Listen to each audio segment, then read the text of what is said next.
2016 campaign and his 2020 defeat, the former president enjoyed strong support, obviously, from white evangelical voters, 77% in 2016, according to Pew Research Center, 84% in 2020.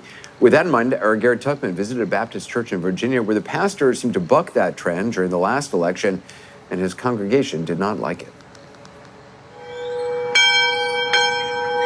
At the Stewart's Draft Baptist Church in Virginia's Shenandoah Valley. Good morning, everyone. It's good to see you all here and worship together. This Sunday service is led by a pastor who took the place of this pastor.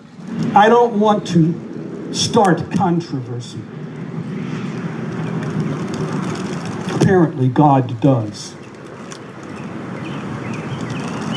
And I'm just the messenger. Taking his place after this outdoor sermon during the worst of the COVID pandemic, just a few months before the 2020 presidential election. Why will we not finally admit that we have put a liar in our White House? Why will we not finally admit that that is Antichrist? And William Kopp, who'd been the spiritual leader of this evangelical Southern Baptist church for 14 years, wasn't anywhere near done talking about then President Donald Trump. 18,000 fact-checked lies in 1,100 days is more than just unacceptable. It is more than just sin.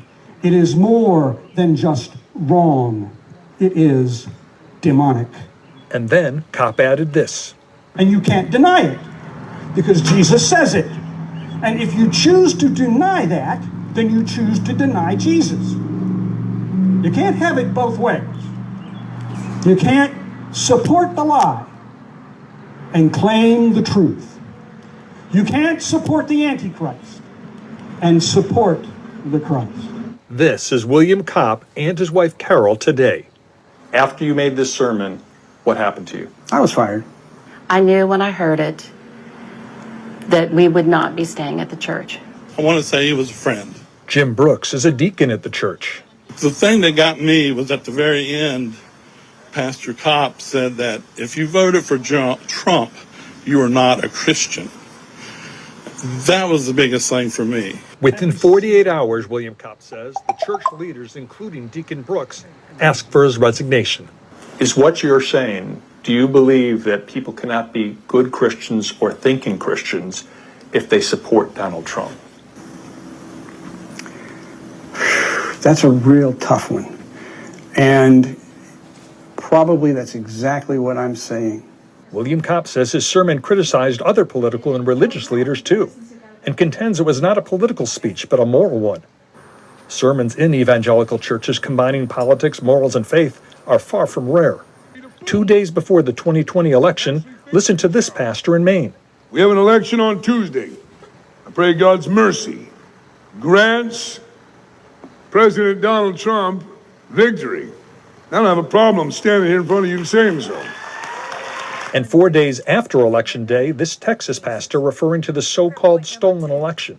Expose all wickedness intended to steal, to kill, and destroy the electoral process in these battleground states. Now let's pray. According to surveys from the Pew Research Center, it appears there's a strong association between Trump's political movement and the evangelical religious label. The research from last year further indicates that, among all white adults who participated in both the 2016 and 2020 surveys, 25% described themselves as born-again or evangelical Protestants in 2016. 29% described themselves this way in 2020. In 2 Corinthians 5:21.